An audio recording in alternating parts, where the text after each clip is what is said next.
اعوذ باللہ من الشیطان اللعین الرجیم بسم اللہ الرحمن الرحیم رب اشرح لی صدری ویسر لی امری واحلل عقدۃ من لسانی یفقہوا قولی ان اللہ وملائکتہ یصلون علی النبی یا ایہا الذین آمنوا صلوا علیہ وسلموا تسلیما اللہم صل علی محمد وعلی محمد وعجل فرجہم یا ایہا الذین آمنوا کتب علیکم الصیام کما کتب علی الذین من قبلکم لعلکم تتقون۔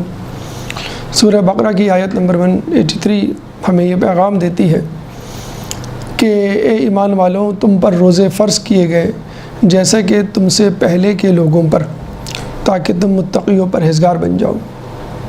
ماہ رمضان نہ صرف ہمیں تقوی پرہیزگاری کی دعوت دیتا ہے، ہمارے لیے تقوی کو ہدف مقرر کرتا ہے، وہاں دوسری طرف ہمارے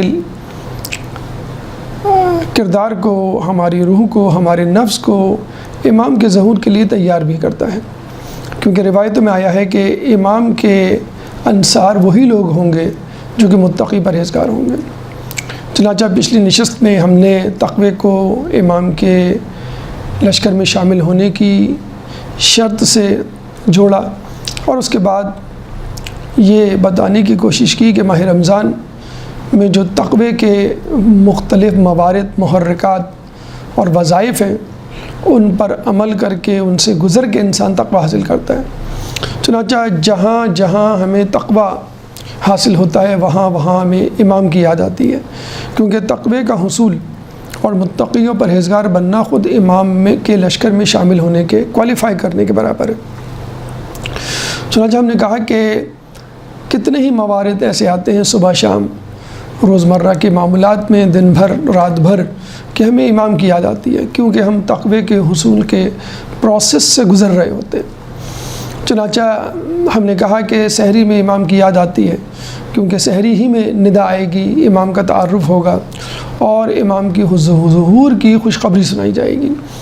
جن لوگوں کو عادت ہوگی سحر خیزی کی، نماز شب کی، سحری کی، نماز فجر اول وقت پڑھنے کی، وہ لبیک کہتے ہوئے امام کے لشکر میں شامل ہو جائیں گے، اور جن کو تاخیر کی عادت ہوگی یا خدا نخواستہ عادت ہی نہیں ہوگی نماز کی یا سحری کی، نماز شب کی، تو وہ محروم رہ جائیں گے۔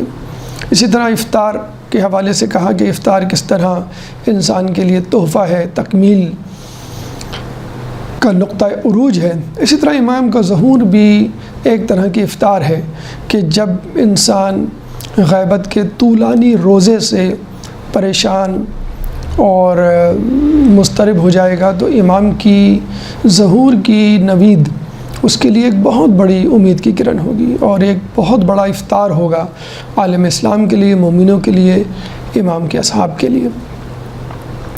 آج ہم ماہ رمضان کے دیگر موارد، دیگر مرحلوں کی طرف جائیں گے اور دیکھیں گے کہ ماہ رمضان پورے مہینے ہمیں کس طرح امام کے لشکر میں شامل ہونے کی دعوت دیتا ہے، ہمیں کس طرح امام کے ظہور اور ان کی حکومت کی یاد دلاتا ہے۔ تو سحری میں ہم نے امام کو یاد کیا، افطاری میں ہم نے امام کو یاد کیا۔ تیسرا مرحلہ دن بھر کی بھوک پیاس، کہ انسان دن بھر ایک بھوک پیاس کے مرحلے سے گزرتا ہے۔ بلکہ دیکھا جائے تو ماہ رمضان جب ہمارے ذہن میں آتا ہے تو اس کے ساتھ ہی بھوک پیاس، دھوپ، تھکن، نیند کی کمی اور بھاگ دوڑ روزے کے دوران، بھوک پیاس کے دوران ہمیں یاد آتی ہے، اور یہی وہ سب سے بڑا مرحلہ ہے، دشوار گزار مرحلہ ہے کہ جس میں انسان وسوسوں میں شکار ہو جاتا ہے کہ کیا میں روزہ رکھ پاؤں گا، کیا میں روزہ مکمل کر پاؤں گا۔ تو بھوک پیاس کے لیے ہم دیکھتے ہیں کہ روزہ ہمیں کس طرح سیلف کنٹرول دیتا ہے، اور جو چیزیں حلال ہیں وہ چیزیں ہم اپنے اوپر حرام کر لیتے ہیں۔ گویا خدا یہ بتلانا چاہ رہا ہے کہ عام دنوں میں تم حرام سے کیوں نہیں بچ سکتے جب تم ماہ رمضان میں حلال چیزوں سے بچے ہو، اور یہ تقویٰ کا اعلیٰ ترین درجہ ہے۔ کم ترین درجہ یہ ہے کہ انسان حرام کاموں سے بچے۔ دوسرا بہتر درجہ یہ ہے کہ انسان مشتبہ امور سے بچے، جس کے بارے میں اس کو شک ہے کہ حرام ہے حلال ہے۔ اور تیسرا درجہ ان حلال کاموں سے بچے کہ جن سے حرام متوقع ہے۔ کسی ایسی جگہ جانا، ٹی وی پہ کوئی ایسا پروگرام دیکھنا، کسی دوست سے ملنا، ایسی گفتگو میں شریک ہونا جو ابتدا میں تو حلال ہوتی ہیں مگر بعد میں وہ حرام میں مبتلا ہو جاتی ہیں، جیسے چیٹنگ اس کی بہترین اگزامپل ہے، انٹرنیٹ پہ جو نوجوان کرتے ہیں۔ تو روزے میں انسان تقوی کے tertiary level, extreme degree, third degree پہ جا کر اس کو حاصل کرتا ہے۔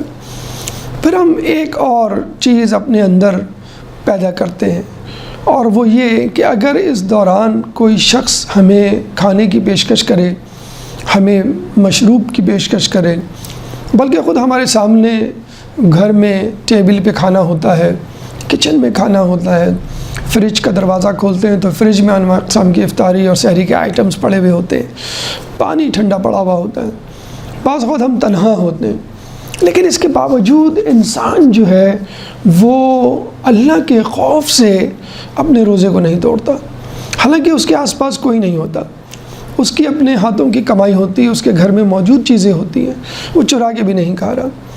ایک گھٹ پانی پی لے گا تو کیا، وضو میں ہم 3 کلیاں کرتے ہیں، تینوں کلیاں باہر نکال دیتے ہیں پانی، کون دیکھ رہا ہے ہم 3 کی بجائے 2 کلیوں کا پانی اندر لے لیں یا تینوں کلیوں کا پانی اندر لے لیں۔ نو بڈی is watching, know body is observing, کسی نے کیمرہ نہیں لگایا ہوا ہے، لیکن بس اللہ کا کیمرہ لگا ہوا ہے، اللہ دیکھ رہا ہے۔ اینما تکونوا فہو معکم، بس تم جہاں کہیں بھی ہو اللہ تمہیں دیکھ رہا ہے اور اللہ ہر جگہ موجود ہے۔ تو یہ 2 چیزیں جو ہم حاصل کرتے ہیں ماہ رمضان میں، ایک تو بھوک پیاس پہ کنٹرول، اور دوسرا یہ کہ اگر کوئی پیشکش بھی کرے، مستحب روزہ چلے ٹھیک ہے، اس کی ایک رعایت ہے کہ کسی مومن کی دعوت پہ آپ کھول سکتے ہیں، لیکن ماہ رمضان کا دروازہ روزہ آپ کسی کی پیشکش پہ نہیں کھول سکتے۔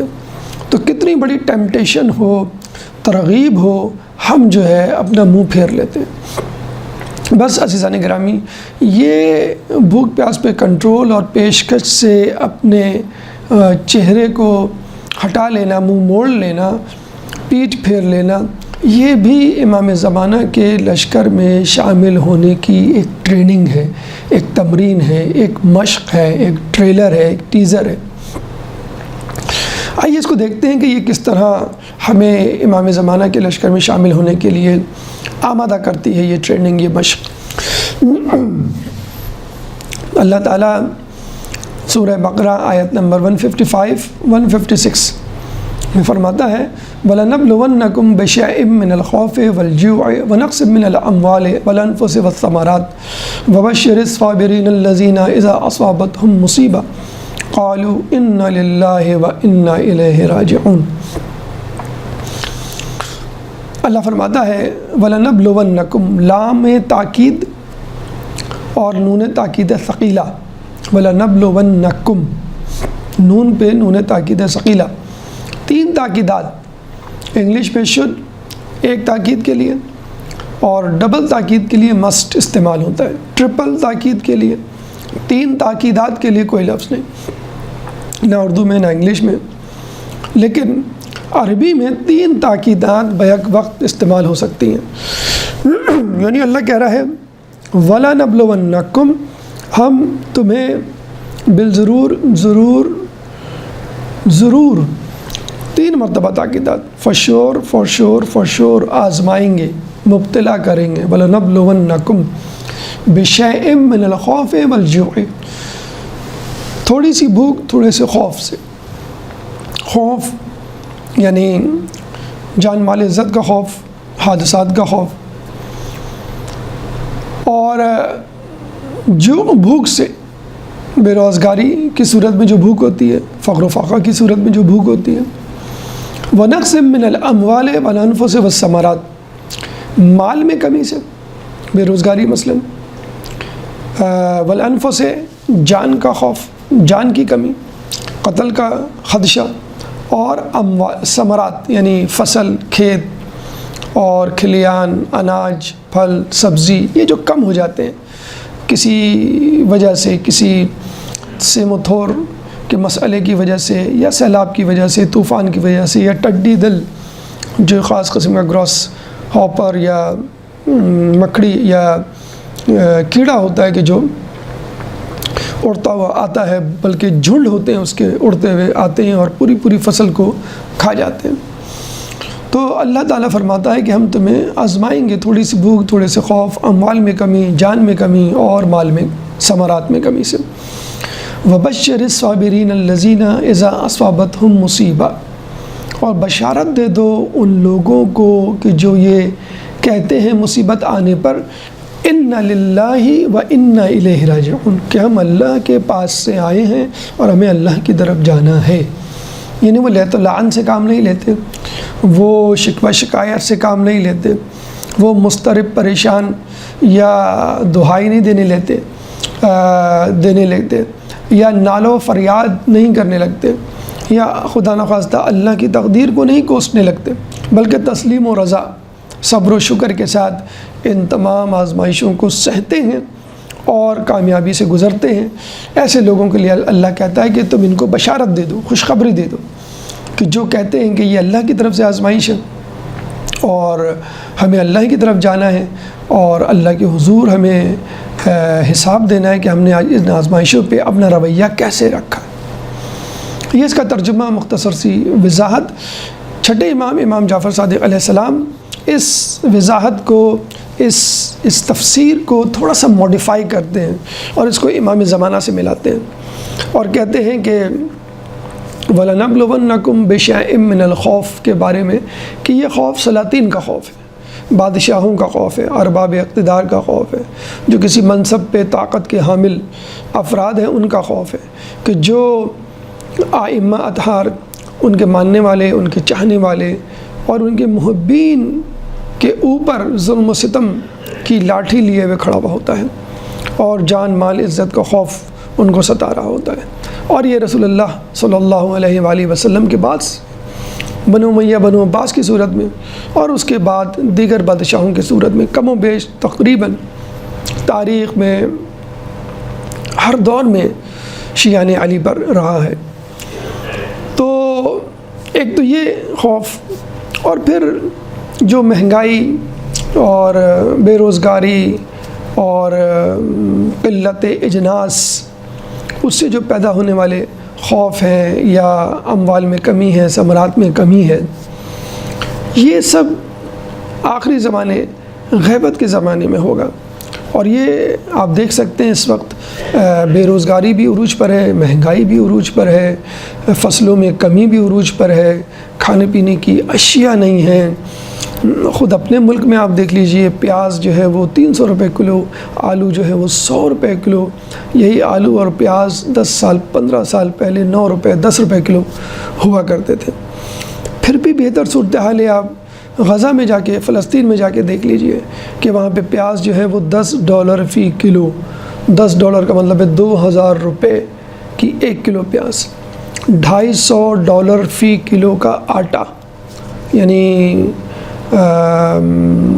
تقریباً 50,000 روپے کا جو ہے وہ آٹا جو ہے مل رہا ہے یا اس سے زیادہ۔ پینے کا پانی، صاف پانی ندارد، جانور بھی نہ پی سکے ایسا پانی، لوگ پتے کھا کر گزارا کر رہے ہیں۔ غزہ میں تو ایکسٹریم کنڈیشن سچویشن ہے، اور اس کے علاوہ بھی لوگ پریشان ہیں مہنگائی کی وجہ سے، بے روزگاری کی وجہ سے۔ تو یہ سب کیا ہے؟ یہ آزمائش ہے جو غیبت سے پہلے انسانوں پر آئیں گی۔ کچھ لوگوں کے لیے عذاب ہے کہ جو کہ گناہ گار ہیں، کیونکہ روایت میں آیا ہے کہ اللہ تعالیٰ اپنی ناراضگی کا اظہار بحیثیت مجموعی امت پر اس طرح کرتا ہے کہ ان پہ ظالم بادشاہ مسلط کر دیتا ہے اور ان پر مہنگائی مسلط کر دیتا ہے۔ اور بلکہ خود سورہ سجدہ آیت نمبر 21، سورہ سجدہ قرآن کا 32واں سورہ ہے، چیپٹر 32 ورس نمبر 21 میں اللہ فرماتا ہے وَلَا نُذِيقَنَّهُمْ مِنَ الْعَذَابِ الْأَدْنَىٰ دُونَ الْعَذَابِ الْأَكْبَرِ لَعَلَّهُمْ يَرْجِعُونَ۔ وَلَا نُذِيقَنَّهُمْ، اس میں بھی 3 تاکیدات ہیں، لام تاکید، نُذِيقَنَّهُمْ نون پہ تشدید، نون تاکید ثقیلہ، یہ 2 تاکید، 3 تاکیدات کے ساتھ وَلَا نُذِيقَنَّهُمْ، ہم انہیں ضرور بالضرور مزہ چکھانا، ذق ولا نذیقنہم، ہم انہیں ضرور مزہ چکھائیں گے، کس کا؟ من العذاب الادنا، ادنا عذاب کا، ودون العذاب الاکبر، اور اکبر عذاب کا تو چکھائیں گے، اس کے علاوہ ہم ادنا عذاب کا بھی مزہ چکھائیں گے، یعنی عذاب اکبر سے بھی کوئی چھوٹا عذاب ہے، لعلہم یرجعون، شاید کہ وہ رجوع کر لیں۔ تو ادنا عذاب دنیا کا عذاب، اکبر عذاب قیامت کا عذاب، دنیا کے عذاب سے شاید رجوع کرنے کا امکان ہے، لیکن جب آپ آخرت میں پہنچ گئے تو امکان نہیں۔ تو امام فرماتے ہیں ادنا عذاب مہنگائی کا عذاب ہے، اور عذاب اکبر سے مراد امام قائم کی تلوار ہے۔ اس وقت جو ہم عذاب مہنگائی بھگت رہے ہیں، چاہے وہ جنگ زدہ علاقے ہوں، چاہے وہ امن کے علاقے ہوں، دونوں جگہوں پہ دہائی ہے، لوگ پریشان ہیں۔ یہ حقیقت میں ایک عذاب ہے، کیونکہ اللہ امت مسلمہ سے ناراض ہے۔ کون سی ایسی برائی ہے جو یہود و نصارہ میں موجود ہو اور ہمارے اندر موجود نہیں؟ جھوٹ ہے، خیانت ہے، بے حیائی، بلکہ کچھ برائیاں تو ان میں ہیں ہی نہیں، ناپید ہیں تقریباً، جیسے جھوٹ ہے، بے ایمانی ہے، چوری چکاری ہے، کرپشن ہے، یہ مغربی ممالک میں نہیں پایا جاتا۔ ہاں چلیں، بے حیائی آپ کہہ لیں، اور اللہ تعالیٰ کی نافرمانی آپ کہہ لیں، اللہ تعالیٰ کی تخلیق میں اور اس کے اصول و قوانین میں دخل اندازی آپ کہہ لیں، جیسے LGBT وغیرہ ہے، جینڈر آئیڈینٹیفیکیشن کو اپنے اوپر چھوڑ دینا ہے۔ لیکن من حیث المجموعی کیا مسلم کیا غیر مسلم، ہر شخص اللہ تعالیٰ کی نافرمانی، اور بطور مسلم ہمیں تو زیادہ سزاوار ہے اللہ تعالیٰ کی فرما برداری، لیکن ہم پھر بھی اس کی فرما برداری نہیں کر رہے۔ تو اللہ تعالیٰ امت مسلمہ کو اور دیگر لوگوں کو عذاب دے گا ان کے کرتوت، سیاہ کرتوت کی وجہ سے۔ کس کا عذاب دے گا؟ مہنگائی کا، جس کو قرآن میں عذاب الادنا کہا گیا ہے، اور عذاب الاکبر قیامت کے عذاب کو کہا گیا ہے۔ تو یہ عذاب، یہ مہنگائی، فقر و فاقہ، بے روزگاری، یہ آخری زمانے میں، غیبت کے زمانے میں، امام کے ظہور سے پہلے کا ماحول ہے۔ ٹھیک ہے، پریشانی کی بات ہے، اداسی کی بات ہے، اور فقر و فاقہ انسان کے لیے یقیناً ایک بہت خطرناک چیز ہے، جس کو مولا علی نے کہا، جس کے بارے میں کہ اگر فقر کوئی شخص ہوتا تو میں اسے قتل کر دیتا۔ لیکن عزیزان گرامی، کیا یہ ہمارے سیاہ کرتوت نہیں جس کی وجہ سے ہم یہ عذاب بھگت رہے؟ اور اگر آپ سیاہ کرتوت میں شامل نہیں، آپ گناہگار نہیں، سچے مومن امام کے منتظر ہیں، تو دیکھا جائے تو اسی پریشانی میں امید کی کرن موجود ہے کہ بس اب امام کا ظہور ہوا چاہتا ہے۔ جیسے مغرب ہوتی ہے تو اندھیرا کم ہوتا ہے، پھر اندھیرا بڑھتا چلا جاتا ہے۔ تو یقیناً ہم اندھیرے کا شکار ہیں، لیکن جتنا اندھیرا زیادہ ہوگا، گھٹا ٹوپ ہوگا، اتنا ہی فجر قریب آئے گی۔ تو یہ تو امام کے ظہور کے حوالے سے بات ہو گئی کہ کس طرح اللہ تعالیٰ جو ہے وہ غیبت میں مہنگائی کے عذاب کو، فقر کو، جان مال خوف کو، جان مال کے خوف کو، ثمرات میں کمی کے خوف کو انسانوں پر مسلط کر کے ان کو یاد دلائے گا کہ تم کسی کے منتظر ہو، کسی کا ظہور ہونے والا ہے، یا تم نے کوئی گناہ کیا۔ دوسری بات جو ہم نے کی کہ ماہ رمضان میں ہم بھوک پیاس کے باوجود کسی کی پیشکش کو قبول نہیں کرتے، یعنی کوئی ہمیں کھانا کھلانے کے لیے، آئس کریم دینے کے لیے پیشکش کرتا ہے، ہم کہتے ہیں نہیں، ہمارا روزہ۔ بس اسی طرح اسی دور میں، یعنی غیبت کے دور میں، جب فقر و فاقہ ہوگا، جب پریشانی ہوگی، بھوک ہوگی، تو دجال آئے گا۔ دجال کے بارے میں کہا جاتا ہے کہ وہ اس دور میں آئے گا کہ جب فقر و فاقہ اور غربت عروج پر ہوگی۔ اس کے لیے امام نے فرمایا وَمَعَهُ جَنَّةٌ وَنَارٌ وَجَبَلٌ مِّنَ الْخُبْزِ وَنَهْرٌ مِّن مَّاءٍ، اس کے پاس جنت اور دوزخ ہوگی، اس کے پاس روٹیوں کا پہاڑ ہوگا، اس کے پاس پانی کی نہریں ہوں گی۔ اچھا، امام جو یہاں پہ کہہ رہے ہیں جنت دوزخ، حقیقت میں نہیں، یعنی لوگوں کو لگے گا کہ گویا جنت دوزخ اس کے پاس ہے۔ اچھا، وہ اس کا دعویٰ بھی کرے گا کہ میں تمہارا رب ہوں، جیسے فرعون نے دعویٰ کیا تھا۔ ہر طاقتور شخص، بادشاہ ہو کہ ڈکٹیٹر ہو یا کسی بڑے عہدے پر ہو، سائنس اور ٹیکنالوجی کا مالک ہو، سائنسدان بھی بعض اوقات اس رعونت میں مبتلا ہو جاتے ہیں، ہمیں خدا کی ضرورت نہیں، ہم خود خدا کے سارے کام کر سکتے ہیں۔ تو اتنا طاقتور ہوگا، ٹیکنالوجی اس کے پاس ہوگی، کھانا پینا اس کے پاس ہوگا، خوشحالی اس کے پاس ہوگی، دنیا کی ہر نعمت اس کے پاس ہوگی، اور دنیا تہی دست ہوگی، دنیا غریب ہوگی، دنیا فقیر ہوگی، دنیا بھوک پیاس پہ مبتلا ہوگی۔ اب ظاہر سی بات ہے اس لوگوں کے لیے تو وہ خدا نہیں تو کم از کم انسانوں سے بڑھ کر ہے کہ ان کو اس پریشانی سے نجات دلائے گا۔ اب وہ اس خوف کا اور اپنی طاقت کا فائدہ اٹھا کے لوگوں کو بہکائے گا، منحرف کرے گا کہ میں تمہارا رب ہوں، میں تمہیں کھانا دوں گا، میں تمہیں پانی دوں گا، میں تمہیں زندگی دوں گا، اور جو میری بات نہیں مانے گا میں اسے قتل کر دوں گا۔ وہ اپنے ساتھ خوبصورت جگہیں، خوبصورت پیشکشیں لے کر آئے گا، پروپوزلز لے کر آئے گا، اور خوف اور دہشت کی سزائیں لے کر آئے گا۔ جو اس کی فرما برداری کرے گا اس شخص کو وہ اپنی جنت گویا جو اس نے بنائی ہے لوگوں کے لیے، وہ جنت ہوگی، اس میں ڈال دے گا۔ لیکن بعد میں پتہ چلے گا بھئی وہ جنت تو نہیں ہے، وہ تو دوزخ ہے، وہ تو خطرناک جگہ۔ اور جو اس کی نافرمانی کرے گا وہ اس کو اپنی دوزخ میں ڈال دے گا، کسی آگ میں ڈال دے گا، کسی ایسی جگہ جہاں پہ انسان کی موت یقینی ہے، ابراہیم علیہ السلام کی طرح۔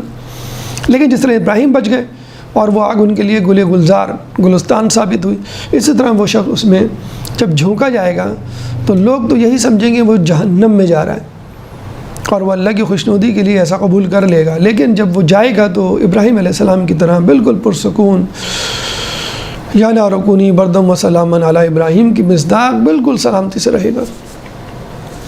تو دجال بہت بڑی پاورفل شخصیت ہوگا۔ کچھ لوگ کہیں گے یہ شخصیت تو نہیں ہوگی، کوئی ایک فرد تو نہیں ہوگا، بلکہ ایک سسٹم کا نام ہے۔ چلے اگر ہم اس کو سسٹم کا بھی نام لے لیں تو یہ نیو ورلڈ آرڈر ہو سکتا ہے۔ مثلاً وہ امریکہ، اسرائیل یا دیگر ممالک جو لوگوں پر ظلم کر رہے ہیں اس کا سسٹم ہو سکتا ہے، لیکن ان کا کوئی پریزیڈنٹ، پرائم منسٹر تو ہوگا۔ تو لیٹس سے کہ یہ سسٹم ہوگا، لیکن اس سسٹم کا جو ہیڈ ہوگا سمجھ لیں کہ وہ دجال ہوگا۔ آج کل بھی یہی صورتحال عام ہے، بلکہ یہ کہا جاتا ہے کہ وہ روٹیاں دے گا، ایمان خریدے گا۔ اب ظاہر سی بات ہے جب وہ روٹیاں دے گا، پانی دے گا، اور روٹی پانی کا مطلب روٹی پانی نہیں، روٹی کا مطلب ہے آسائش زندگی، ضروریات زندگی، لگژریز آف لائف۔ اور آج بھی ہم یہ دیکھتے ہیں امیگریشن کی لالچ میں ہم ایسے ماحول میں چلے جاتے ہیں کہ جہاں پر ہمارا ایمان بہہ جاتا ہے۔ اچھی جاب کی لالچ میں ہم کوئی کمپنی جوائن کر لیتے ہیں، وہاں پہ ہمارا سارا اسلام ستیاناس ہو جاتا ہے۔ باہر جانا، کسی کمپنی میں جاب کرنا، کوئی قباحت نہیں، کوئی بری بات نہیں، لیکن یہ دیکھ کے جانا چاہیے کہ وہاں میرا ایمان سلامت رہے گا کہ نہیں۔ اب مختلف ممالک، مختلف کمپنیز، مختلف کام مختلف لوگوں کے لیے مختلف ہوتے ہیں۔ کچھ لوگوں کے لیے ایمان جانے کا ذریعہ بن سکتے ہیں تو ان کے لیے حرام ہوا وہ کام، اور کچھ لوگوں کے لیے حرام ایمان جانے کا ذریعہ نہیں بنتے، ان کے لیے حلال ہے۔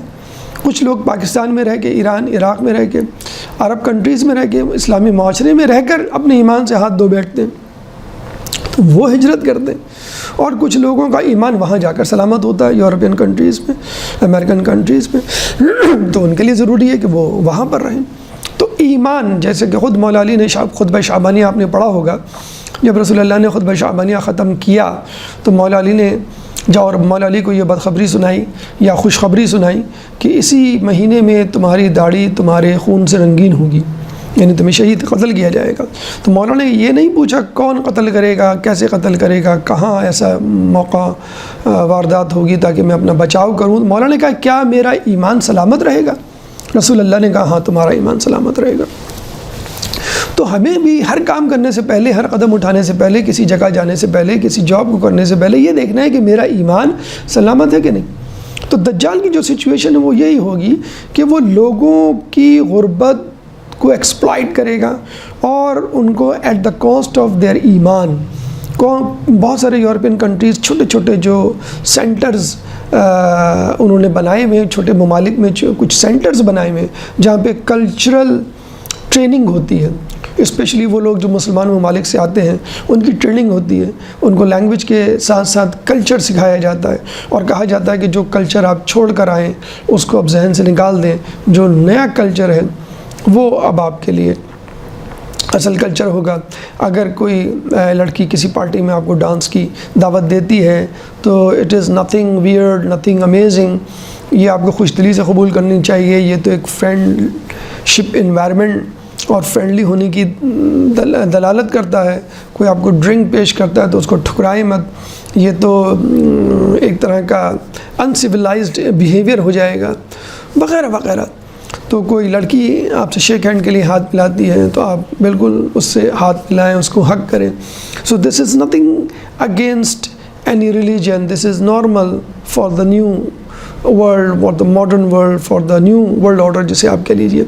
تو آپ کو ان تمام چیزوں سے بچ کے چلنا ہے۔ یہ دجال کے نمائندے ہیں، ایمبیسڈرز ہیں، وہ نشانیاں ہیں دجال کے آنے سے پہلے۔ چھوٹے چھوٹے دجال مختلف ممالک میں، مختلف سوسائٹیز میں پیدا ہو گئے ہیں جو آپ کو اٹریکٹ کر رہے ہیں، جابز، امیگریشن، گرین کارڈ یا مختلف مراعات کی صورت میں، اچھے ایجوکیشن سسٹم میں آدمی جا کر اس کی لالچ میں اپنا دین ایمان کھو بیٹھتا ہے وغیرہ وغیرہ۔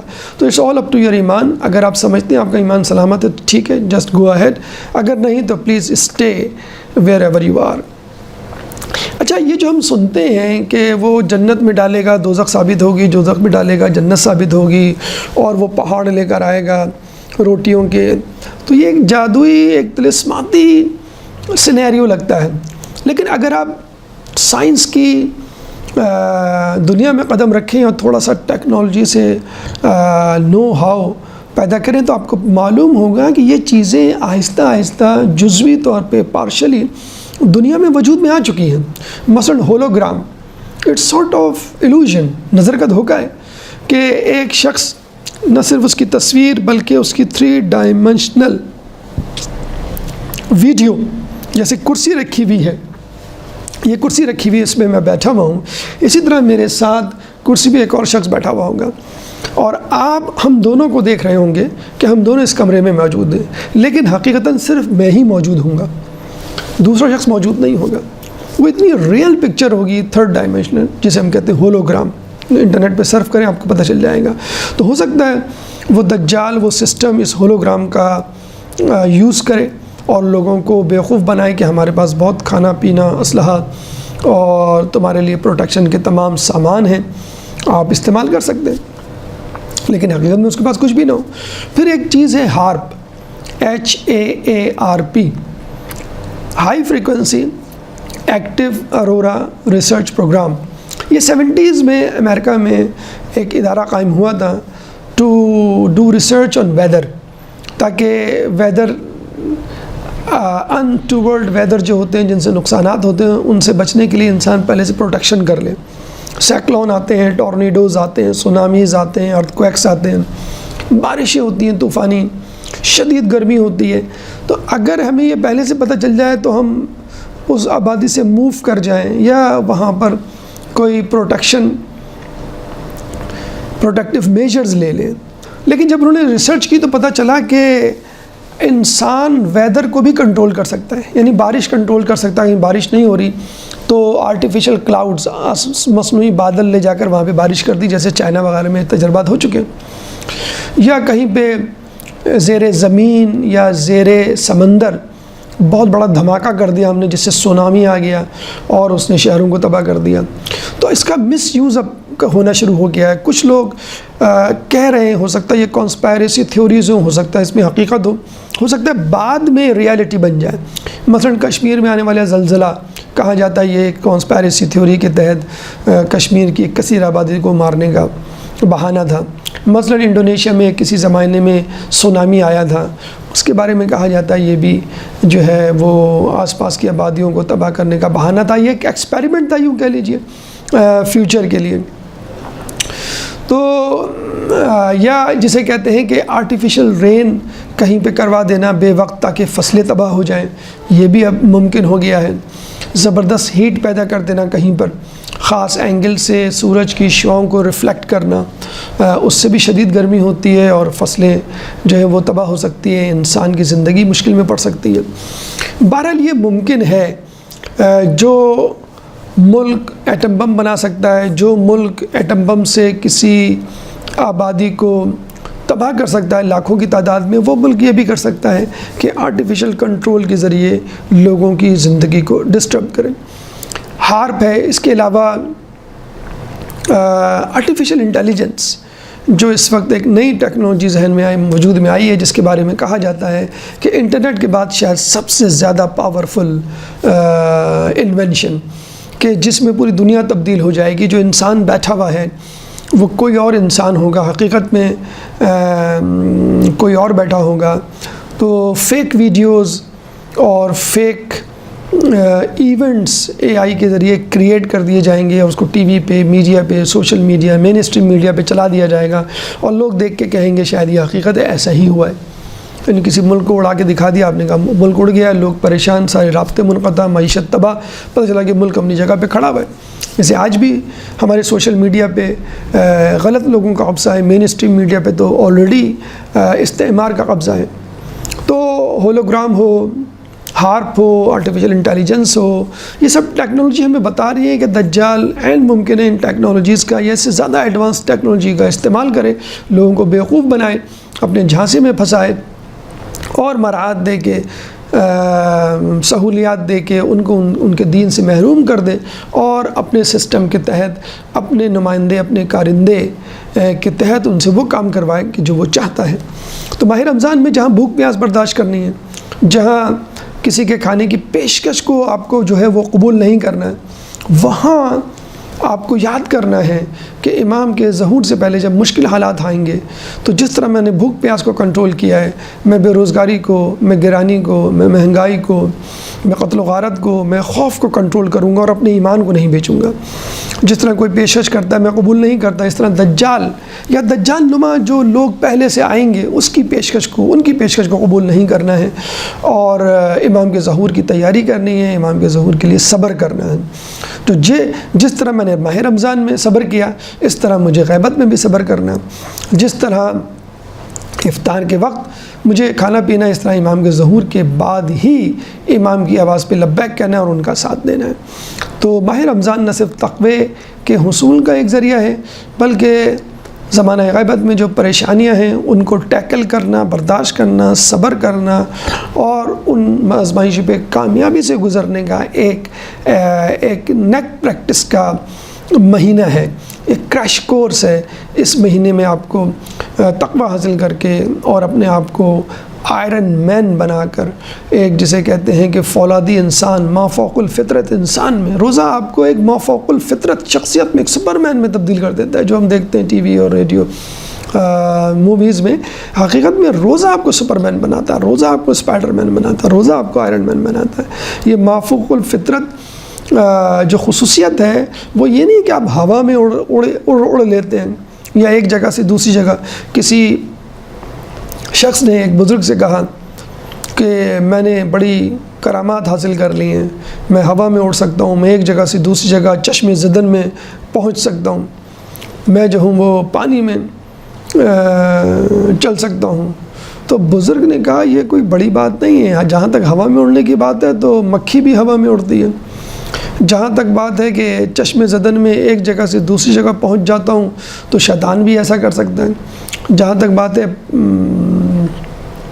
پانی میں چلنے کی تو یہ کام بطخ اور مگرمچھ بھی کر سکتے ہیں۔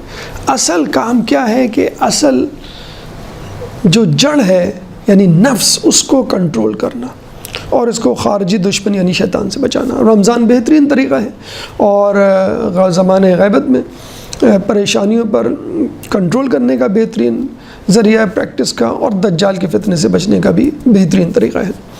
تو یہ تو تیسرا مورد ہوا، بھوک پیاس کا مورد، کہ جب انسان ماہ رمضان میں امام زمانہ کو یاد کر کے ان کے ظہور کی تیاری کر سکتا ہے۔ اب آئیے چوتھے مورد کی طرف معمولات، روٹین کہہ لیجئے، ایمرجنسی سچویشن کہہ لیجئے. روزے میں ہمارے معمولات ڈسٹرب ہوتے ہیں، وہ نہیں ہوتے جو ہونی چاہیے. بھئی آپ دیکھیں، آپ کو عادت ہوتی ہے 8-9 بجے اٹھنے کی آفس کے حساب سے، یا جو فجر پڑھنے والے ہیں ان کو 5 بجے، یا جو نماز شب پڑھنے والے ہیں ان کو 5 بجے سے پہلے.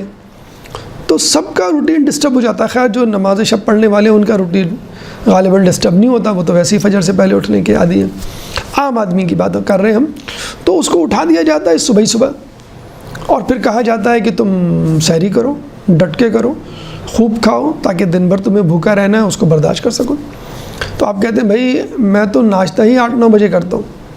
کچھ لوگ کہتے ہیں بھائی میں تو ناشتہ ہی نہیں کرتا، میں تو چائے پی کے چلا جاتا ہوں.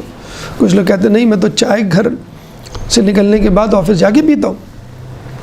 بچے بھی کہتے ہیں کچھ بھی ہمیں بھی ناشتے میں بھوک نہیں لگتی، ہم تو دودھ پی کے چلے جاتے ہیں، یا کچھ نہیں کھاتے، لنچ باکس لے آتے ہیں اور 11 بجے اسکول میں بریک میں کھاتے ہیں. تو ان سبوں کا روٹین ڈسٹرب ہوتا ہے. 4 بجے 5 بجے آپ کو اٹھا دیا جاتا ہے بھائی کھاؤ، زبردستی آپ کھاتے ہیں، اور پھر کہا جاتا ہے اب کھا لیا ہے اب نماز شب پڑھو، پھر کہا جاتا ہے اب نماز فجر پڑھو. اور پھر جب صبح کی باد نسیم چلتی ہے تو انسان فریش ہو جاتا ہے، اس کی ساری نیند غائب ہو جاتی ہے. اب اس کو 8 بجے 9 بجے اسکول جانا ہے، آفس جانا ہے، یا گھر کے کام کرنے، تو اس کو کہا جاتا ہے کہ ٹھیک ہے اب تم آزاد ہو، تم سو سکتے ہو. تو جو 1-8 گھنٹہ رہ جاتا ہے آفس جانے سے پہلے، اسکول جانے سے پہلے، آپ کہتے ہیں کہ بھائی میں کیسے سوؤں 1 گھنٹے میں، مجھے تو ٹینشن میں نیند نہیں آئے گی. تو وہ کروٹیں بدلتا ہوا انسان وہ وقت گزار دیتا ہے. پھر آفس کا، اسکول کا یا گھر کے کام کاج کا وقت ہوتا ہے تو آپ باہر نکلتے ہیں یا اٹھتے ہیں تو 8-9 بجے آپ کہتے ہیں مجھے تو یہ چائے پینے کا وقت لگتا ہے، چائے کیوں نہیں ابھی تک بنی؟ تو پتہ چلا کہ روزہ ہے. ناشتہ کرنا تھا رات سے تو آپ کر چکے. پھر بریک 11 بجے اسکول آفس میں ندارت، ساری دکانیں بند. یہ سب دیکھیں آپ کے عادت کے خلاف کام چل رہے ہیں. پھر لنچ ہوتا ہے دوپہر میں آفس میں، اسکول میں، یا گھر جب آپ آتے ہیں 2 بجے 3 بجے تو لنچ بھی نہیں. کیوں؟ روزہ ہے. پھر شام کو چائے پینے کی عادت ہوتی ہے، چائے کے ساتھ سموسے، پکوڑے، بسکٹ، ہر شخص اپنے حساب سے XYZ. تو دور کی بات چائے بھی نہیں ملے گی آپ کو. کیوں؟ روزہ ہے. پھر افطار کے وقت کہا جاتا ہے یہ لو بھائی، پورا دسترخوان بچھا دیا جاتا ہے. دن بھر 16 گھنٹے 20 گھنٹے کا بھوکا انسان جب افطار کو دیکھتا ہے تو وہ پریشان ہو جاتا ہے کہ میں اتنی ساری افطار، اور یہ تو مغرب کا وقت ہے، نہ یہ شام کی چائے کا وقت ہے، نہ یہ کھانے کا وقت ہے، یہ تو بیچ کا وقت ہے، اور اتنا سارا کھانا میں کیسے کھاؤں؟ اور وہ کھاتا ہے پیٹ میں درد اس کو ہونے شروع ہو جاتا ہے. وہ کہتا ہے مجھے سمجھ ہی نہیں آ رہا یہ کھانا ہے کہ افطار ہے. کچھ لوگ تو ماہ رمضان گزرنے تک ڈیسائیڈ نہیں کر پاتے کہ افطار کے بعد کھانا کھانا ہے کہ نہیں کھانا ہے. افطار میں میں کھانا کھا لوں یا نہیں کھا لوں. افطار میں کھانا کھا لوں گا تو دوسرے لوگ تو مزے کی چٹپٹی چیزیں کھا لیں گے، میں محروم رہ جاؤں گا. تو بیچارہ پریشان رہ جاتا ہے. اور پھر جب 9-10 بجے کا ٹائم اس کے کھانے کا ٹائم ہوتا ہے تو وہ کہتا ہے کہ اب سونے کا ٹائم ہے، اگر میں نے کھانا کھا لیا تو پھر نیند کیسے آئے گی، ویسے بھی بھوک نہیں لگ رہی، افطار میں کھا لیا تھا. تو آپ دیکھیے پورا روٹین آپ کا ڈسٹرب ہے.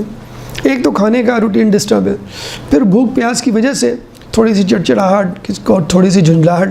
اچھا یہ سب چیزیں جو ہم بتا رہے ہیں روٹین کا ڈسٹربنس ہونا، ڈسٹرب ہونا، یہ اولین رمضان ہوتا ہے، یعنی رمضان کے شروع میں. اس کے بعد تو 5 دن 10 دن گزرنے کے بعد آپ کہتے ہیں بھئی رمضان سال بھر کیوں نہیں ہوتا. اور جب مزہ آنے لگتا ہے روزے میں تو انسان کہتا ہے کہ رمضان سال بھر ہونا چاہیے، لیکن اب رمضان کے جانے کا وقت شروع ہو جاتا ہے.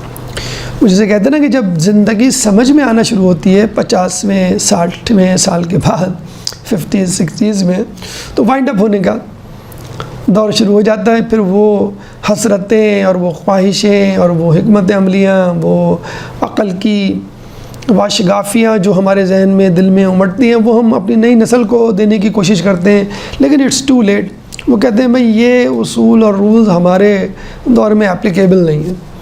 تو ٹھیک ہے، کوئی بات نہیں، اگر آپ کو دیر سے بھی سمجھ میں آئی ہے، موت تک it's never too late, it's never too late till your death. موت تک کچھ بھی دیر نہیں ہوا. آخر وقت میں بھی حر کی توبہ اللہ نے قبول کی، جس دن قبول کی اسی دن اس کی شہادت ہوئی. اس سے پہلے کیا تھا؟ وہ امام کو روکنے والا تھا. امام نے اس کو برا بھلا کہا تھا کہ تیری ماں تیرے غم میں روئے، لیکن وہی امام کہتے ہیں انت اخی فی الدنیا والآخرہ، کیونکہ اس کو ہوش آ گیا تھا. تو سمجھ لیجئے کہ یہ آپ کا آخری رمضان ہے، سمجھ لیجئے یہ آپ کا آخری روزہ ہے، سمجھ لیجئے کہ یہ بس آپ کا آخری گھنٹہ ہے. جیسے ہی یاد آئے استغفر اللہ، پہلا عشرہ رحمت کا، دوسرا عشرہ مغفرت کا، تیسرا عشرہ جہنم سے خلاصی کا، فائدہ اٹھائیے.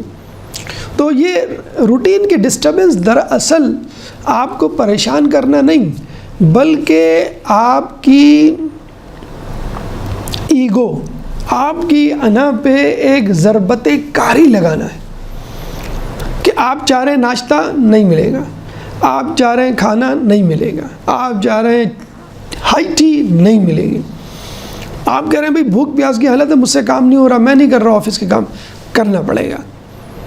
آپ کہہ رہے ہیں کہ بھائی یہ آفس سے آیا ہوں، مجھے سونا ہے اور دن بھر کا تھکا ہوا ہوں، نہیں افطار کا ٹائم آ گیا ہے، سونا نہیں ہے، آپ کو افطاری کرنی. افطار کے بعد میں نے چائے پی لی، اب تو دماغ جاگ رہا ہے، اب تو میں فریش ہوں، میرے 14 طبق روشن ہو گئے ہیں، اب مجھے صحیح نظر آ رہا ہے. 9, 10, 11 بجے آپ بالکل ہائپر ہو جاتے ہیں کچھ لوگ تو، اور پتہ چلتا ہے کہ بھائی بیڈ ٹائم، اب آپ کا سونے کا ٹائم ہے، کل اسکول جانا ہے، آپ کو کل آفس جانا ہے، کل آپ کو صبح اٹھ کے گھر کے کام کرنے ہیں. تو ہر لمحے ہر گھنٹے انسان کی ایگو پہ ایک چوٹ پڑتی ہے. روٹین نہیں ڈسٹرب ہو رہا، آپ کا ایگو، آپ کی انانیت وہ ڈسٹرب ہو رہی ہے. یعنی آپ کی جو چاہت ہے نا اس پہ کراس لگ رہا ہے ہر بار. کھانا کھانا چاہ رہا ہوں نہیں ملے گا، چائے پینا چاہ رہا ہوں نہیں، سونا نہیں ملے گا، پینے کچھ کھا پی کے کچھ کام کر لوں نہیں، اب سونے کا ٹائم ہے نہیں ابھی جاگنا ہے، اچھا اب جاگنے کا ٹائم ہے نہیں ابھی سونا ہے. تو اللہ چاہ رہا ہے کہ بندہ اللہ کے مطابق اپنے آپ کو ڈھال لے اور صبح اٹھ کے کہے اللہ تو کیا چاہتا ہے بتا، میں تیار ہوں.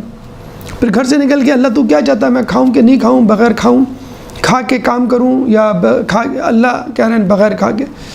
تو تحکم یا الہی کیف شئت فإنی قد رضیت بما رضیت.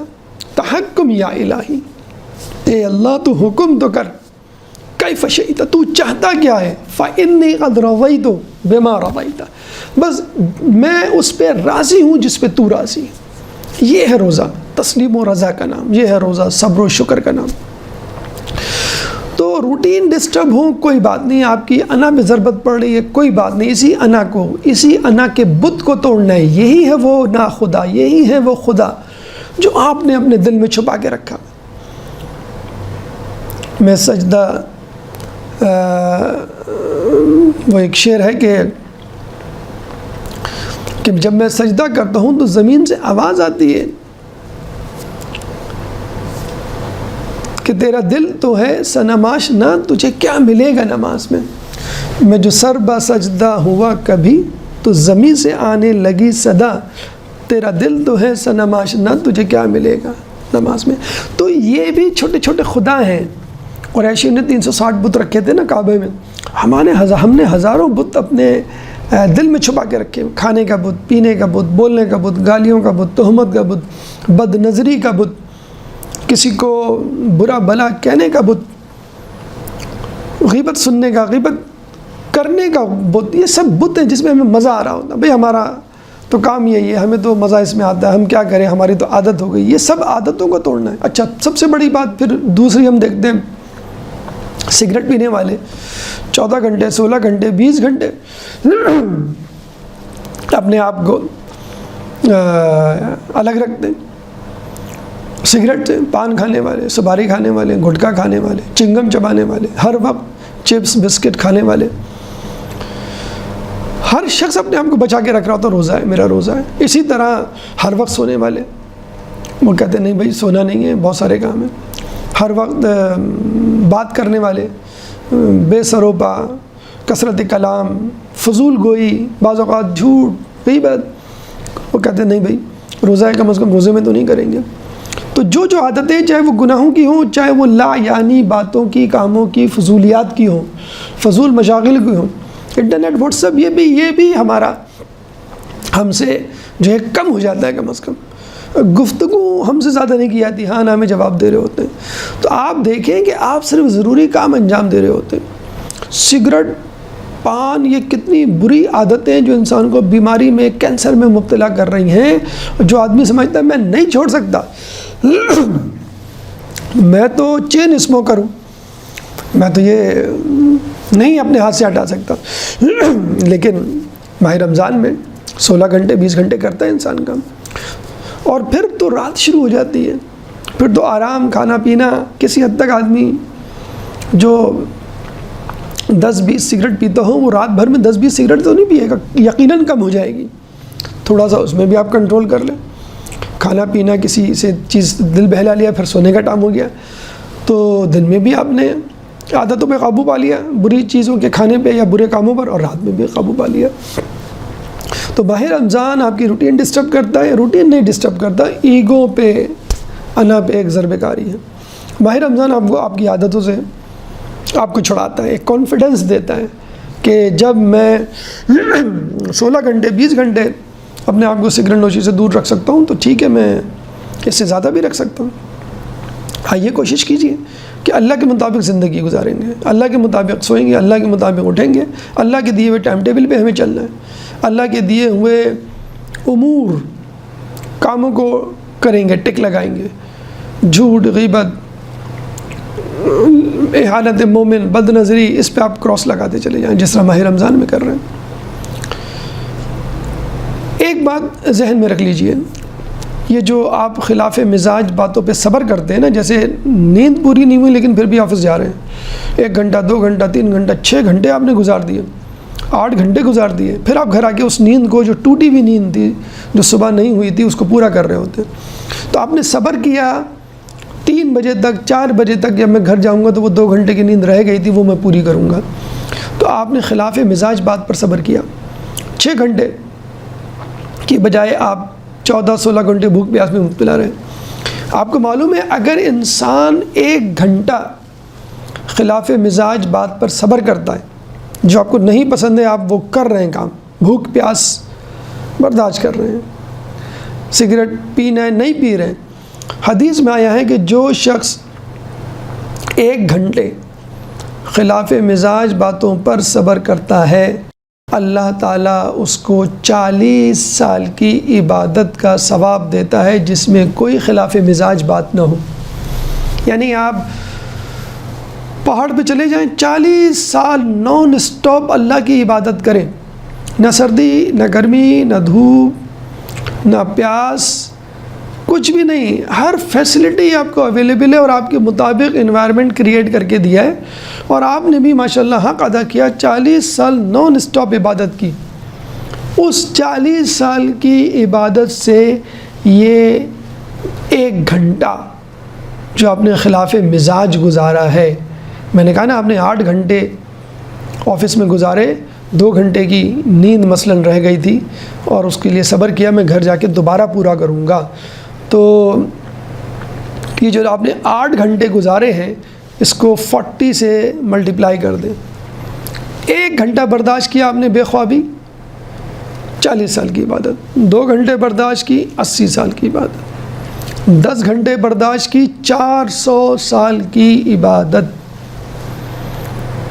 15 گھنٹے برداشت کی، 600 سال کی عبادت۔ یعنی فقط 2 گھنٹے میں 80 سال، یعنی 2 گھنٹے کسی بھی ناگوار بات کو برداشت کرے، 80 سال کی پورے حیات زندگی، پوری زندگی کے برابر نان اسٹاپ عبادت کا ثواب ملے گا آپ کو۔ بچیاں کہتی ہیں ہماری ساس بڑی سخت ہے، سسرال میں بڑی سختیاں ہیں، آپ وہاں پہ 24 گھنٹے گزار رہے ہیں، 1 ہفتہ گزار رہے ہیں، 1 سال گزار رہے ہیں، ہر گھنٹے کو 40 سے ملٹیپلائی کر دیں، آپ کو یہ ثواب مل رہا ہے وہاں پہ۔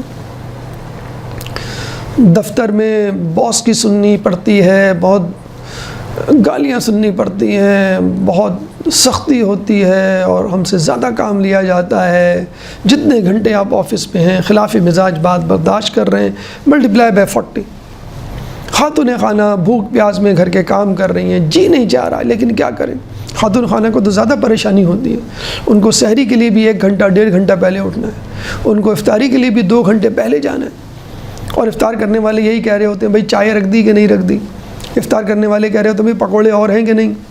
افطار کرنے والے کہتے ہیں بھائی آپ نے سیب کاٹے, فروٹ کاٹے, وہ تو کاٹ کے لائیں آپ. وہ بیچاری کچن میں مصروف ہیں, آپ گردن گھما کے بھی نہیں دیکھتے کہ اس اللہ کی بندی نے, آپ کی زوجہ ہو, آپ کی ماں ہو, آپ کی بیوی ہو, آپ کی بیٹی ہو, آپ کی بہو ہو, اس اللہ کی بندی نے پکوڑا, سموسہ یا کھجور یا ایک گھونٹ پانی بھی پیا ہے کہ نہیں جو کچن میں موجود ہے. لیکن بہرحال ثواب مل رہا ہے, اس کو زیادہ مل رہا ہے جو زیادہ مشکل میں. مولا فرماتے ہیں جس نیکی میں تمہیں زیادہ تکلیف اٹھانی پڑے اس نیکی کا اجر اتنا زیادہ ہے یقیناً.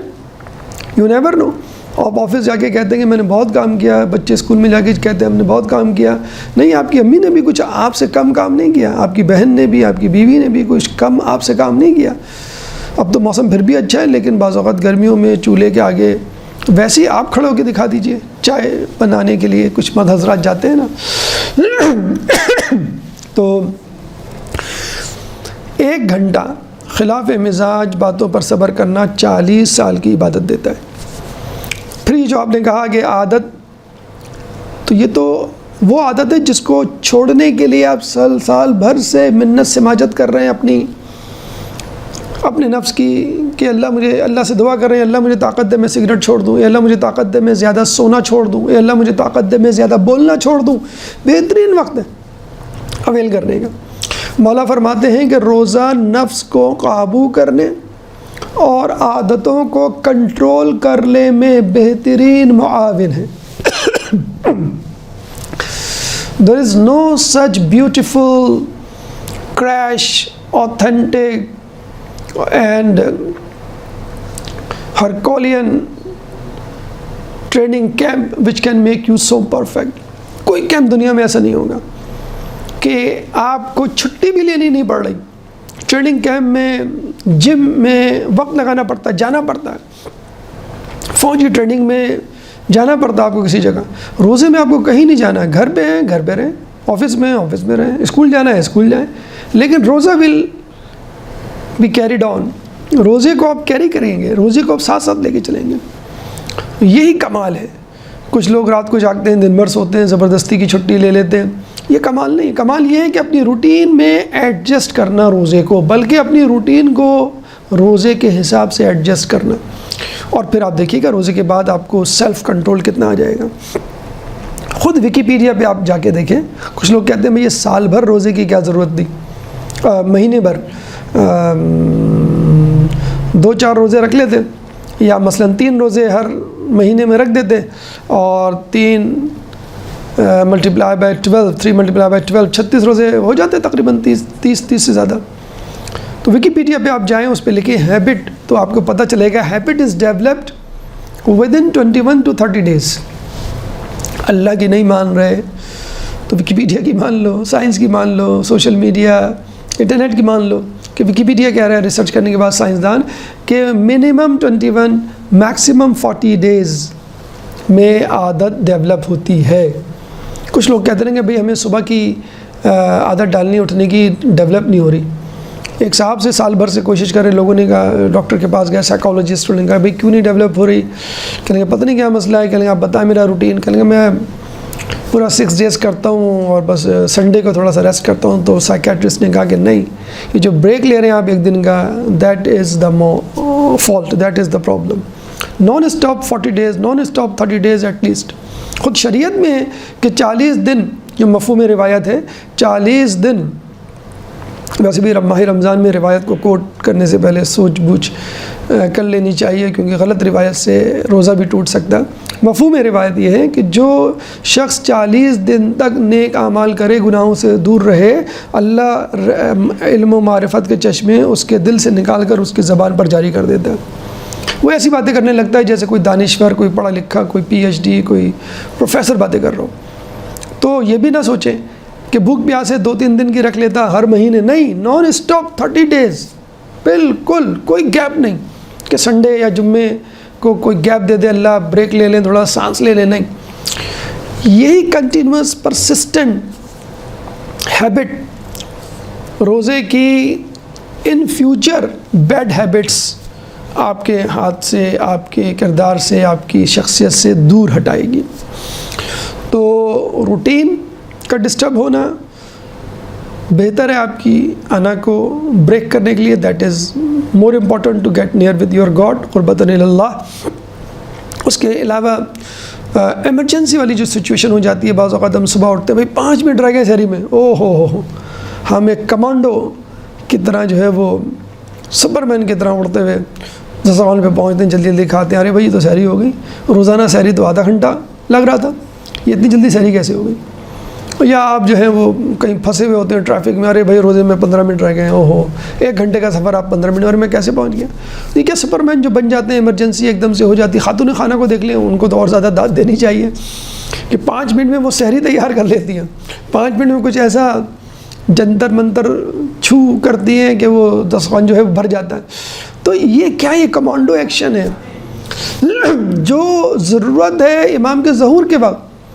امام کے ظہور کے وقت تکیہ اٹھائیں گے تو لکھا ہوا ہوگا طاعۃ معروفۃ، کہ اطاعت کے لیے تیار ہو جاؤ، بغیر سوچے سمجھے آپ، جیسے سحری کے لیے آپ بھاگتے ہیں، 5 منٹ رہ گئے آپ بھاگیں گے اور دوسرا قدم ہے امام کے سامنے، امام کہیں گے چلو بھائی شام جانا ہے، چلو بھائی بیت المقدس جانا ہے، چلو بھائی فلاں جگہ جانا ہے، سفیانی کو قتل کرنا ہے، دجال کو مارنا ہے، آپ تیار؟ تو یہ جو روٹین کا توڑنا ہے، معمولات کا توڑنا ہے، انا کو ضربت لگانا ہے اور ایمرجنسی والی سچویشن کا سامنا کرنا ہے، that's all part of your practice.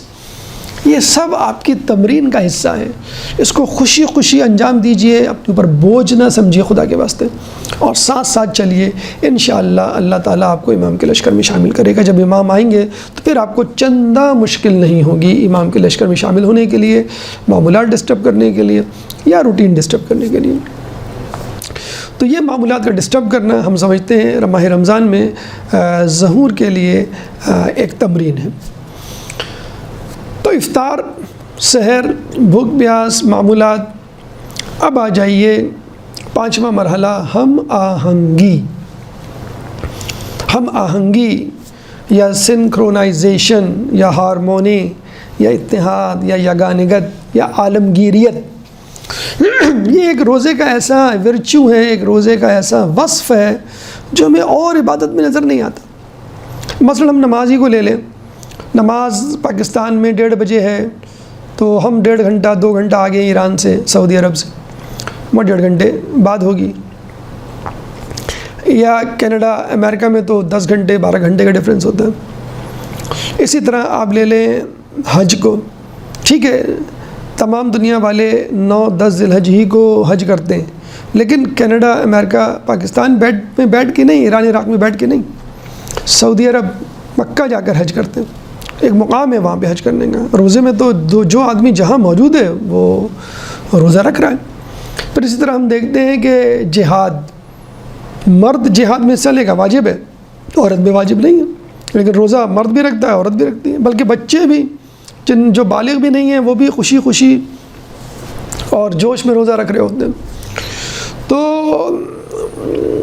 ایک عالمگیریت ہے، ایک ہم آہنگی ہے، ایک سنکرونائزیشن ہے، پوری دنیا کے مسلمان ایک کمیونٹی کا حصہ بن جاتے ہیں، اور ہر کوئی اس میں حصہ ڈال رہا ہوتا ہے، جہاں بھی ہوگا، جس حالت میں ہوگا وہ روزہ رکھے گا۔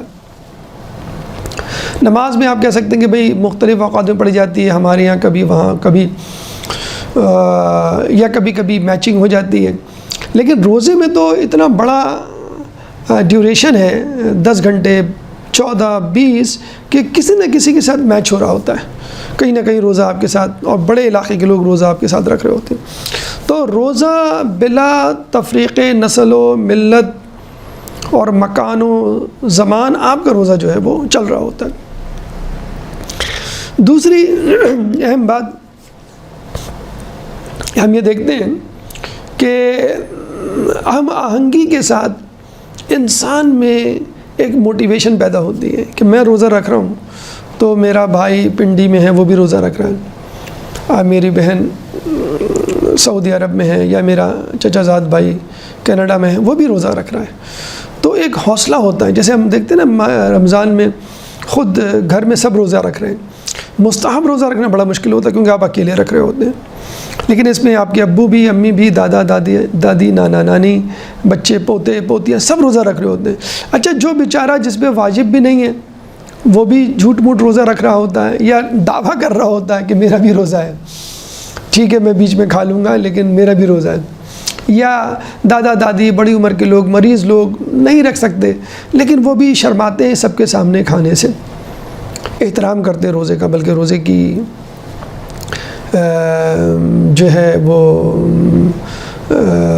مسائل، روزے کے جو مسائل ہیں اس میں یہ بھی ہے کہ اگر رمضان ہے اور آپ نے کسی وجہ سے کھا لیا ہے، روزہ نہیں رکھا ہے، تو آپ دوسروں کے سامنے کھانے سے اعتراض کریں. تو یہ جو ماحول بنتا ہے روزے کا، عالمگیریت کا، یہ نہ صرف آپ کے اندر ایک موٹیویشن پیدا کرتا ہے اور آپ کے دل کو کمیونٹی، معاشرے، سوسائٹی، امت مسلمہ کے دل کے ساتھ دھڑکنا سکھاتا ہے کہ میں بھی روزہ رکھ رہا ہوں تو فلاں آدمی بھی جو ہے وہ روزہ رکھ رہا ہے تو میں نے کوئی بڑا کام نہیں کیا. یہ ایک عالمگیریت پیدا کرتا ہے کہ پوری دنیا کے لوگ روزہ رکھ رہے ہیں اور ایک ہیبت ڈالتا ہے آپ کے دشمنوں کے دلوں میں. چائنا میں آپ نے دیکھیں کہ حکومت نے کتنا زیادہ ظلم و ستم کیا تھا ان لوگوں پر جو روزہ رکھ رہے تھے. آفس جاتے تھے، بڑی مشکل سے روزہ کمپلیٹ کرتے تھے، چھپ کے روزہ رکھتے تھے. بعض اوقات 4 بجے حکومت دھاوا بول دیتی تھی کہ کیوں رکھ رہے روزہ. تو سیکولر ملک ہے، سیکولر گورنمنٹ ہے.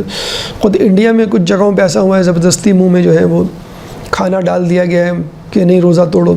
تو یہ دشمنوں پر ایک ہیبت ہے کہ بچہ، بوڑھا، جوان، مرد، عورت، کالا، گورا، عرب ممالک، نان عرب ممالک، یورپین ممالک، ہر کوئی روزے کے لیے پاگل ہے، ہر کوئی روزے کے لیے پریشان ہے. حالانکہ یہ تو ایک ایسی چیز ہے جس میں بھوک پیاس ہے اور وہ ڈرایا بھی جاتا ہے کہ بھوک پیاس میں تم آفس کا کام کیسے کرو گے، بھوک پیاس میں تم اسکول کیسے آؤ گے. تو باقاعدہ ریسرچ ہوئی ہے پلیئرز پہ، ورلڈ کپ فٹ بالز کھیلنے والوں پر، کہ روزہ آپ کی فزیکل ایکٹیویٹی میں کوئی ہنڈرنس، کوئی رکاوٹ نہیں ہے. آپ روزہ رکھ کے فٹ بال تک کھیل سکتے ہیں. آپ نے دیکھا ہوگا باقاعدہ جو جم جاتے ہیں، ایکسرسائز کرنے جاتے ہیں، ان کو کہا جاتا ہے کہ آپ بغیر کھائے پیے خالی پیٹ ایکسرسائز کرنے تشریف لائیں. فٹ بالر جب پانی پیتے ہیں تو 2-4 گھونٹ پیتے ہیں کہ زیادہ پانی نہ پی لیں. عربوں میں، یونانیوں میں جب جنگوں پہ جایا جاتا تھا تو بغیر کھائے پیے خالی پیٹ کے جایا جاتا تھا. پیٹ چاک کیا جاتا تھا، مرنے کے بعد کسی کا کھانا نکل آئے تو بہت مذاق اڑایا جاتا تھا اس کا. تو یہ تو فزیکلی اٹس اوکے کہ اگر آپ خالی پیٹ رہیں اور ایکسرسائز کریں. تو جب ایکسرسائز کر سکتے ہیں تو پھر آپ روزمرہ کی روٹین، آفس اور اسکول کالج کی پڑھائی کیوں نہیں برداشت کر سکتے؟ یہ تو خود موسیٰ کو وحی کی تھی اللہ نے کہ میں نے علم کو بھوک میں چھپا رکھا ہے، لوگ اسے شکم سیری میں تلاش کرتے ہیں. اصل چیز ایڈکشن، اصل چیز ہیبٹ ڈیولپمنٹ ہے. ہم نے اپنی ہیبٹ کھانے پینے کی، ہر وقت سونے کی، ہر وقت باتیں کرنے کی، جگالی کرنے کی، بکری کی طرح چنگم چبانے کی، سگریٹ پینے کی رکھ لی ہے.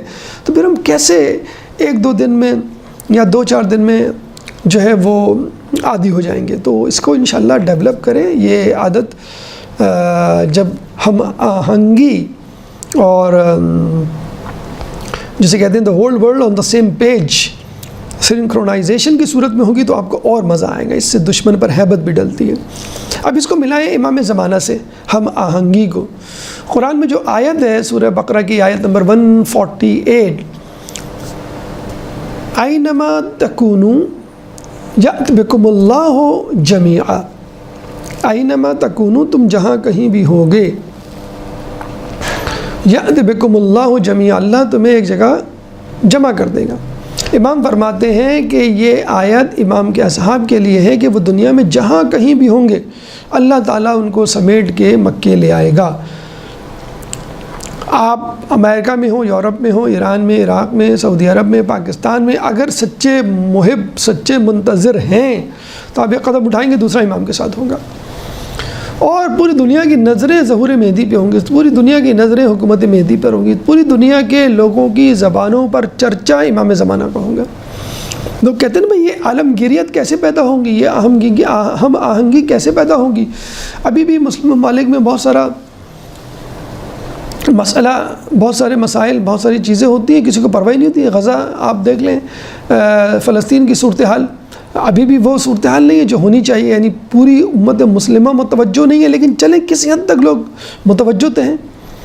تو امام زمانہ کے وقت تمام لوگ متوجہ ہوں گے امام زمانہ کے ظہور اور ان کی حکومت اور ان کے لشکر کی طرف. اس ماہ رمضان سے ہی سوچنا اور محسوس کرنا شروع کر دیجئے کہ پوری دنیا کے لوگ روزہ رکھنے میں مصروف ہیں، پوری دنیا کے لوگ تقوی اختیار کر رہے ہیں. انشاءاللہ ایک وقت آئے گا پوری دنیا کے لوگ امام کی ظہور کی خوشخبری پہ لبیک کہیں گے اور ہم ان کے انصار و اعوان میں شامل ہوں گے اور پوری دنیا امام کو قبول کرے گی. یہ ہے ہم آہنگی ماہ رمضان کی جس کو ہم ملا سکتے ہیں ہم آہنگی ظہور امام قائم سے.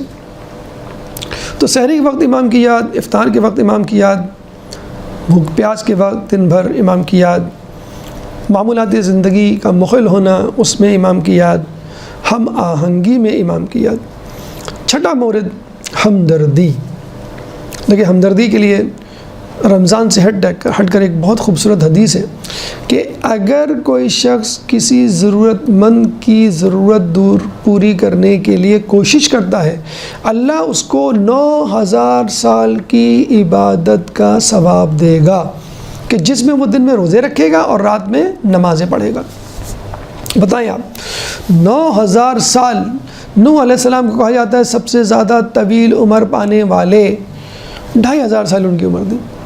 9000 سال نوح علیہ السلام سے تقریباً 4.5-5 گنا. اور کیسی زندگی کہ جس میں رات بھر عبادت دن بھر روزہ، not a single minute is wasted. اچھا آپ غور کیجئے روایت میں ہے کوشش کرے گا، یہ نہیں کہ جو کسی ضرورت مند کی ضرورت پوری کرے گا. کسی نے آپ سے قرضہ مانگا آپ نے دے دیا، ٹھیک ہے ثواب مل گیا.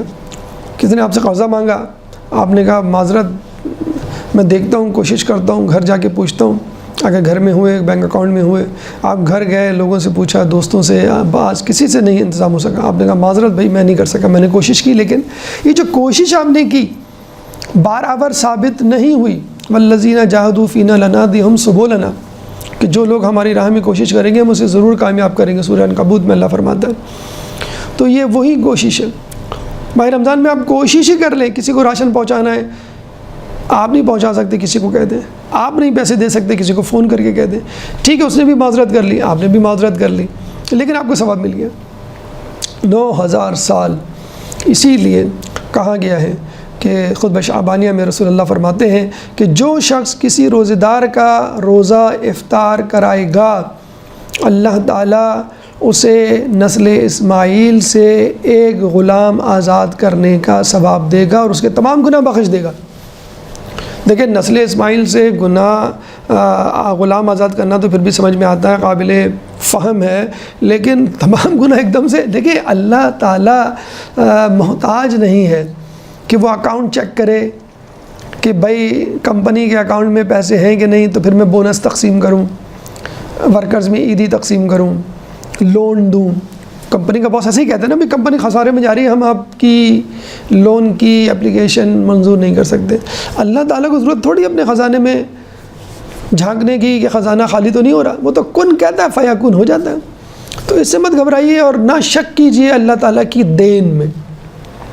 اللہ تعالیٰ پہ جو حسن ظن باندھتا ہے اللہ تعالیٰ اس کو ظن کے مطابق ثواب دیتا ہے. جو سوء ظن باندھتا ہے کہ اللہ کہاں سے مجھے بخشے گا، اگر ہر سوچ لیتا تو ٹھیک ہے وہ نہ بخشا جاتا. آج اس کی زیارت کو لوگ نہ جا رہے ہوتے.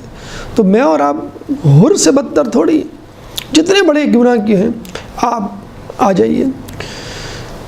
کسی نے پوچھا یا رسول اللہ ہم افطار کرانے کی قدرت نہیں رکھتے. رسول نے کہا کوئی بات نہیں افطار کراؤ. یہ نہیں کہا کوئی بات نہیں نہ کراؤ، رسول نے کہا افطار کراؤ چاہے کھجور کے ایک ٹکڑے ہی سے کیوں نہ کراؤ. ہم شرما رہے ہوتے ہیں کسی کے افطار بھیجنے سے، 2 پکوڑے 4 تربوز کی قاشیں کیا اچھا لگے گا.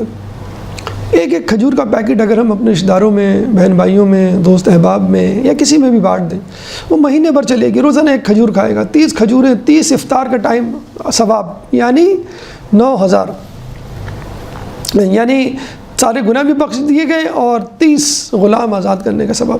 اور اگر ضرورت مند ہے تو پھر 9000 سال کی عبادت کا ثواب. تو کسی بھی ثواب کو چھوٹا، کسی بھی عمل کو چھوٹا نہ سمجھیں. فَمَن يَعْمَلْ مِثْقَالَ ذَرَّةٍ خَيْرًا يَرَهُ وَمَن يَعْمَلْ مِثْقَالَ ذَرَّةٍ شَرًّا يَرَهُ. جو چھوٹی سی چھوٹی نیکی کرے گا وہ بھی دیکھ لے گا، جو بڑے سے بڑا گناہ چھوٹی سے چھوٹا گناہ کرے گا وہ بھی دیکھ لے گا. تو ماہ رمضان میں خود بھی افطار کیجئے لوگوں کو بھی افطار کرائیے۔ اور اس کے بعد یاد کیجئے کہ جب امام کا ظہور ہوگا، یہاں تو پھر بھی آپ جو افطار کر رہے ہیں اس میں سے تھوڑا سا دے رہے ہیں، یہ نہیں کہ آپ نے پوری افطار دے دی، یا آپ نے باسی روٹی پہ افطار کر لیا، یا جسے کہتے ہیں کہ سادہ چاول پہ، دال پہ نہیں، جو آپ کھا رہے ہیں اس میں سے تھوڑا سا دے دیا، اضافی دے دیا۔ امام کے اصحاب اور امام کے بارے میں کہا جاتا ہے کہ وہ کھردرا لباس پہنیں گے، سادہ غذا کھائیں گے اور جو کی روٹی تناول فرمائیں گے۔ عیاشیاں، لگژریز، کمفرٹ، سہولیات، ضروریات کا پورا ہونا عوام کے لیے ہوگا۔ آپ عوام میں شامل ہوتے ہیں فبہا، آپ عوام کے اصحاب میں شامل ہو سکتے ہیں، خوش آمدید۔ یقیناً جو عوام کے اصحاب میں شامل ہونا چاہے گا وہ جنت میں بھی امام کے ساتھ رہے گا۔ امام کی حدیث ہے کہ دیکھو، اللہ سے فقط جنت نہ مانگو، اللہ سے جنت کا اعلیٰ درجہ مانگو۔ کون سا درجہ؟ جس میں اہل بیت ہوں گے، جوار اہل بیت مانگیے، دسترخوان اہل بیت مانگیے، پڑوس اہل بیت مانگیے۔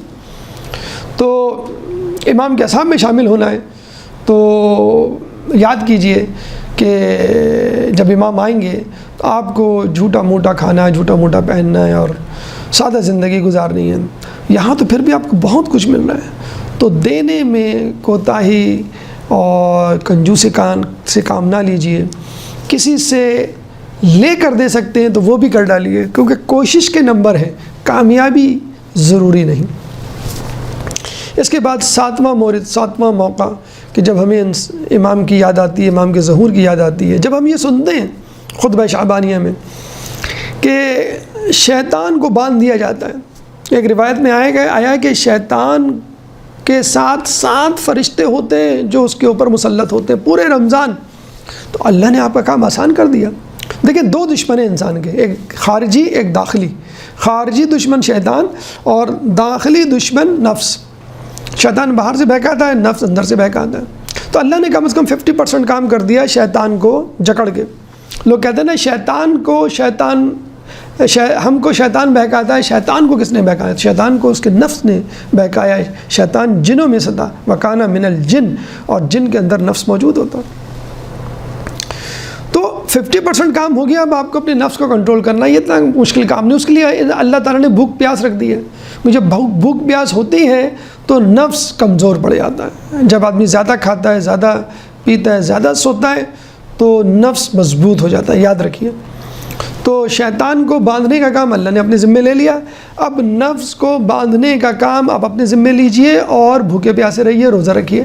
دونوں خارجی اور داخلی دشمن ختم۔ اب آپ مزے سے تقویٰ حاصل کیجئے۔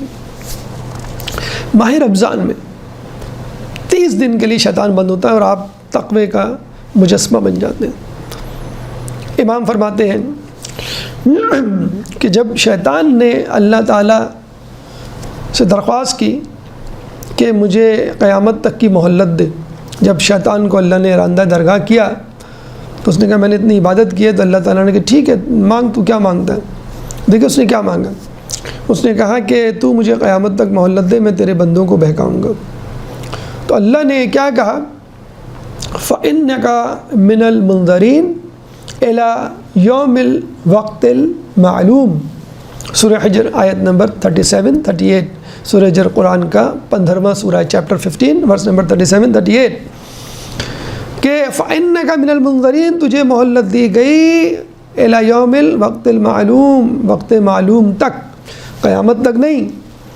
تو امام نے کہا کہ جب امام کا ظہور ہوگا اور امام قائم مسجد کوفہ میں تشریف لائیں گے تو شیطان زانوؤں کے بل چل کر مسجد کوفہ آئے گا، چیختا چلاتا یہ کہتا ہوا ہائے میرے بدنصیبی، ہائے میری بدنصیبی۔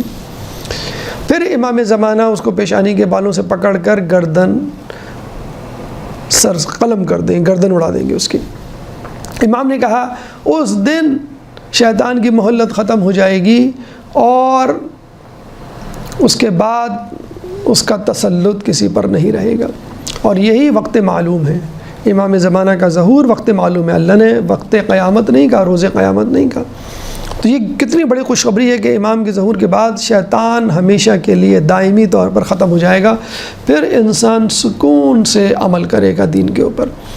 تو ماہ رمضان میں شیطان کی بندش جب آپ سنیں اور اس پہ خوش ہوں تو امام زمانہ کے ظہور کے وقت شیطان کی دائمی بندش اور قتل کو اپنے ذہن میں رکھیے کہ جب انسان سکون کا سانس لے گا کہ اس کا خارجی دشمن ختم ہو گیا اور اندر کے دشمن کے لیے امام زمانہ موجود ہیں، ان کی اطاعت، ان کی فرما برداری کر کے ہم اندر کے دشمن کو بھی کنٹرول کر سکتے ہیں۔